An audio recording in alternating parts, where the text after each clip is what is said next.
Haleluya, mtu wa Mungu, nakujia kwa wakati mwingine tena. Nakujia na mada isemayo auaye kwa upanga atakufa kwa upanga. Nakujia kwa title isemayo auaye kwa upanga atakufa kwa upanga, ama auaye kwa upanga atakufa kwa upanga, ama kwa staili kama hiyo. Kama sio yeye, basi wa nyuma yake watakufa kwa staili zinazoelekeana na upanga, ama watakufa kwa staili ambayo ndo yenyewe ya upanga wenyewe. Auaye kwa upanga atakufa kwa upanga.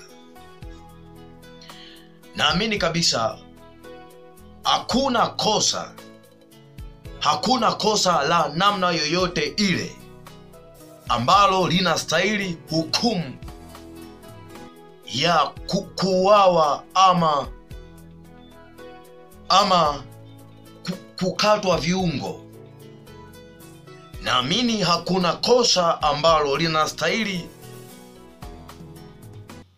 mtu aadhibiwe kwa upanga, ama kwa risasi, ama kwa mawe, ama kwa staili za kumfanya mtu huyo akauawa, akafa,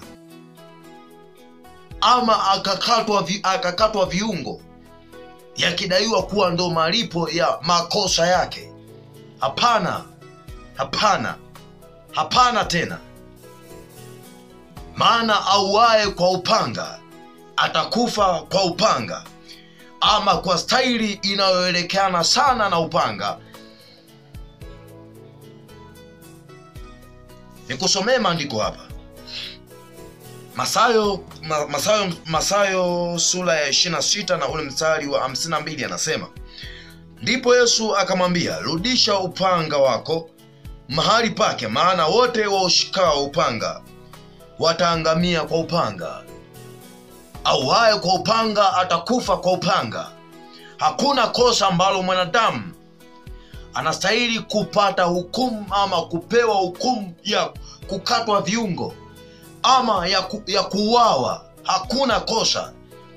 Kama ipo, basi we mwenyewe ulikuwa unastahili sana upate hizo hukumu, kwa maana mpaka wewe hapo unafanya hivyo, basi jua wewe umevumiliwa sana kwa mengi, mpaka kitendo cha kuamua kumkata mtu kwa upanga, ukidai unampa hukumu ya makosa yake, basi wewe mwenyewe ulistahili sana hukumu, kwa sababu wewe mpaka hapo ulipo umevumiliwa sana kwa mengi. Umevumiliwa sana kwa mengi. Kama si watu, basi na Mungu mwenyewe, basi na mhukumu wa haki mwenyewe amekuvumilia kwa mengi sana. Mimi nachojua makosa hastahili hukumu ya hizi za mapanga. Na hasa wengine hawa huwa wanakela sana, huwa wananiuzi sana, wananikela sana. Hao wanaume ambao wanaamua kuadhibu wake zao kwa mapanga, sijui kwa bunduki, sijui kwa mawe. Mnanikela sana. Kiukweli mnanikela sana. Mpaka hapo ulipo wewe unampiga panga huyo mwanamke. Yeye kakuvumilia mangapi? Mbona kakuvumilia kwa mengi? Tuache huyo haja kuvumilia. Basi mbona Mungu kakuvumilia kwa mengi? Mungu mwenyewe, mhukumu wa haki mwenyewe kakuvumilia kwa mengi sana. Wewe unani hata ukatoa hukumu ya panga? Wewe unani hata ukatoa hukumu ya bunduki? Wewe unani? Mbona hapo ulipo wewe mwenyewe una makosa mengi sana, ambayo unavumiliwa na watu, unavumiliwa na jamii, unavumiliwa na serikali, unavumiliwa na watu wengi sana. Wewe nani hata ukatoa hukumu ya kuua? Wewe nani? Nani? Wewe nani? Auaye kwa upanga atakufa kwa upanga. Vivyo hivyo apandacho mtu lazima atakivuna. Apandacho mtu lazima atakivuna. Atakivuna. Unatoa hukumu hizo, basi wewe jua hayo ni mapando uliyopanda. Basi jua malipo yake hapo. Malipo yake hapo. Ya namna ile ile utapatwa nayo kama malipo kwako. Basi usipolipo wewe, basi wa nyuma yako, kizazi chako, ndugu zako, jamii yako, marafiki zako, wadogo zako, basi watapata nao, watapata malipo yale yale, kama si kwako basi kwa nyuma yako. Galatia 6 mstari wa Galatia 6 mstari wa 7 anasema, msidanganyike, Mungu hadhihakiwi, kwa kuwa chochote apandacho mtu ndicho atakachovuna. Kwa kuwa chochote apandacho mtu ndicho atakachokivuna. Ndicho atakachovuna. Ukipanda uharibifu utavuna uharibifu. Ukipanda mema utavuna mema. Auaye kwa upanga atakufa kwa upanga, ama kwa staili kama ile. Hakuna kosa linalotakiwa ama linalompasa mtu auawe ama kuvunjwa viungo vya mwili wake. Maana hata wewe kuna unaowakosea wengi sana, ila hawajakuwa wala kukuvunja viungo hivyo vya mwili wako, wala kukukata viungo hivyo vya mwili wako. Wewe mwenyewe una makosa mengi sana. Mwenyewe una makosa mengi sana ambayo unavumiliwa.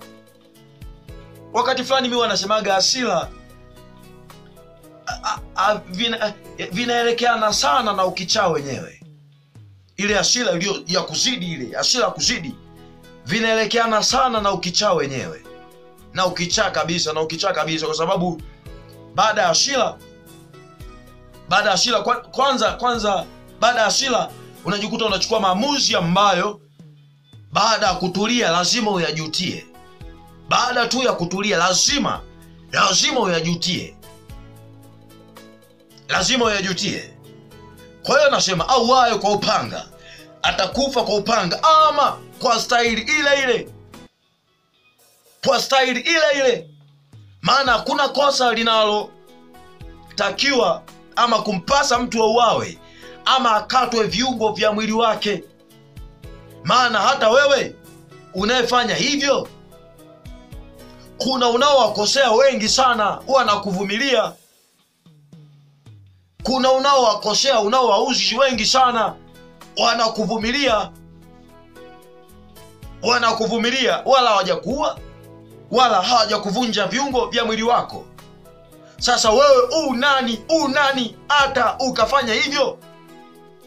Wewe unani hata ukaua? Wewe unani hata ukamvunja mtu, ukamkata mtu viungo vya mwili wake, ukamkata mkono, ukamkata masikio, ukamkata miguu, ukamkata kichwa, ukamkata? Wewe unani?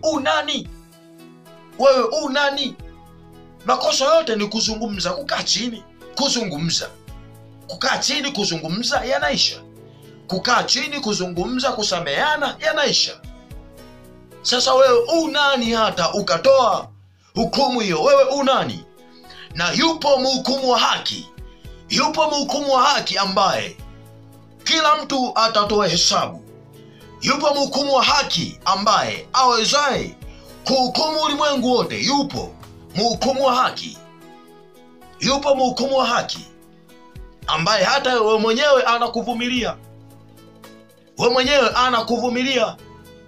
Sasa wewe unani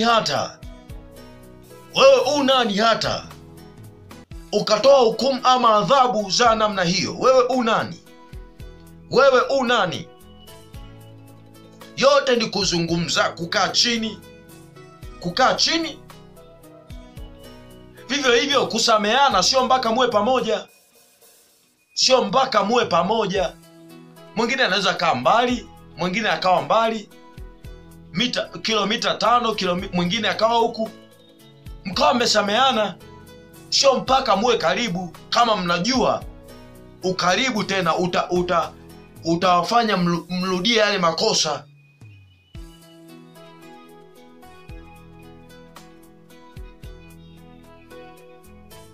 Auaye kwa upanga atakufa kwa upanga, ama kwa staili ile ile, ama kwa staili ile ile. Hakuna kosa linalotakiwa ama kumpasa mtu auawe ama kuvunjwa viungo vya mwili wake. Maana hata wewe kuna unaowakosea, ila hawajakuua, hawajakupiga mpaka kukuvunja miguu, kukuvunja mikono. Yote ni kukaa chini, kuyajenga, kukaa chini, kuongea, kusameana. Naisha sio lazima mkaa pamoja. Mnaweza mkakaa kwa umbali fulani, kwa umbali fulani, kwa muda fulani.